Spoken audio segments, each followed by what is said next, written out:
Hi guys, ఎలా ఉన్నారు? కురుక్షేత్ర యుద్ధం జరగడానికి మహాభారతంలో కొన్ని ముఖ్యమైన క్యారెక్టర్లు ఉన్నాయి. అందులోని శకుని క్యారెక్టర్ మనలో చాలా మందికి తెలుసు. శకుని ఎప్పుడు కౌరవులకే ఎందుకు సపోర్ట్ చేస్తుంటాడో మీకు తెలుసా? మహాభారతంలో శకుని కౌరవులకు పాండవులకు మేనమామ వరుస అవుతాడు. అయితే శకుని ఎప్పుడు కౌరవులకే సపోర్ట్ చేస్తుంటాడు. ఎందుకని శకుని పాండవులకు సపోర్ట్ చేయడం ఈ వీడియోలో తెలుసుకుందాం. ఈ వీడియోలోకి వెళ్ళబోయే ముందు చిన్న రిక్వెస్ట్ గైస్, ఈ వీడియోకి 50 లైక్స్ నేను టార్గెట్ ఇస్తున్నాను. మీరు ఇచ్చే ఒక్కొక్క లైక్ నాకు ఎంతో సపోర్ట్ నిస్తుంది.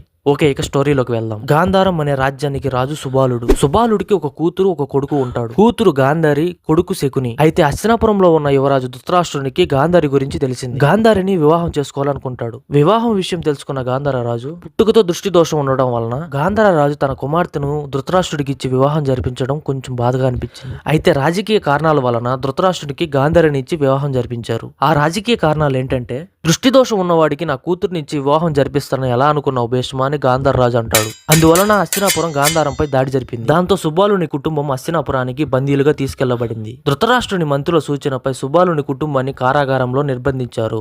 ఈ నిర్బంధన సమయంలో వారికి తిండి సరఫరా కూడా తక్కువగా అందించబడింది. కుటుంబ సభ్యులు ఒక్కొక్కరు ఆకలితో మరణించారు. ఇక గాంధార రాజు మరియు శకుని మాత్రమే బతుకున్నారు. గాంధార రాజు సుబాలుడు శకునిని ఒక కోరిక కోరాడు. ఆ కోరిక ఏమిటంటే, శకుని నీ తెలివితేటలు ఉపయోగించి కౌరవ కుటుంబాన్ని నాశనం చేయమని కోరుతాడు. తండ్రి మరణం తర్వాత శకునికి మరింత ఆగ్రహం కలిగింది. తన కుటుంబానికి తనకి జరిగిన అన్యాయానికి ప్రతీకారం తీర్చుకోవాలని శకుని అనుకుంటాడు. గాంధార రాజు మరణానికి ముందు శకునికి మంత్రి ఇచ్చిన పాచికలను ఇస్తాడు. ఆ పాచికలతోనే కౌరవ కుటుంబాన్ని నాశనం చేయాలని అనుకుంటాడు. అయితే ఇక్కడ మీ అందరికీ ఒక క్వశ్చన్ తలెత్తే ఉంటుంది. శకుని వేసిన ప్రతి ఒక్క వ్యూహం పాండవుల నాశనానికి కారణమైందే కానీ కౌరవుల నాశనానికి కారణం కాలేదు కదా అని. ఇక్కడ మనం తెలుసుకోవాల్సిన విషయం ఏంటంటే, కృష్ణుడు చెప్పిన కర్మ సిద్ధాంతం గురించి మనం ముందుగా తెలుసుకోవాలి. పాండవులు ధర్మానికి ప్రతీకగా ఉన్నారు. వాళ్ళు ఎంత కష్టాల్లో పడినా తమ విధి మీద నమ్మకంతో ముందుకు సాగారు. కౌరవులు చేసిన అన్యాయాలు, ద్రౌపదిని అవమానించడం వంటి దుర్మార్గ చర్యలు కర్మ సిద్ధాంతానికి వ్యతిరేకంగా వెళ్ళాయి. ఇది కౌరవుల సంపూర్ణ నాశనానికి కారణమైంది. అయితే శకుని ప్రాథమిక లక్ష్యం కౌరవులను ఉపయోగించి పాండవులను నాశనం చేయడం కాదు, కౌరవ కుటుంబాన్ని పూర్తిగా నాశనం చేయడం. అతను పాండవుల పైన కుట్రలు పన్నడం ద్వారా వారిని రాజ్యం కోల్పోయేలా చేశాడు. కౌరవులను ఉత్సాహపరిచి యుద్ధం చేయడానికి ప్రేరేపించాడు. అతని ఆశయం కౌరవుల గర్వం, అతి విశ్వాసం వల్ల వారు భయంకరమైన నిర్ణయాలు తీసుకోవాలని ప్రేరేపించడం. శకుని వ్యూహాలు కౌరవుల గర్వానికి, అహంకారానికి మరింత బలం చేకూర్చాయి.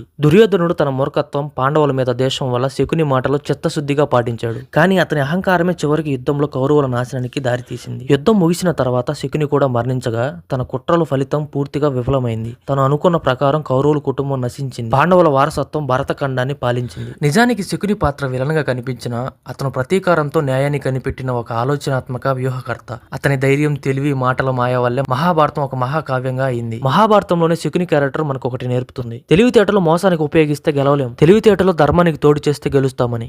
అంతే గైస్, ఈ వీడియో మీకు ఎలా అనిపించిందో కామెంట్ చేయండి. నచ్చితే మీ ఫ్రెండ్స్ అండ్ ఫ్యామిలీకి కూడా షేర్ చేయండి. Thanks for watching.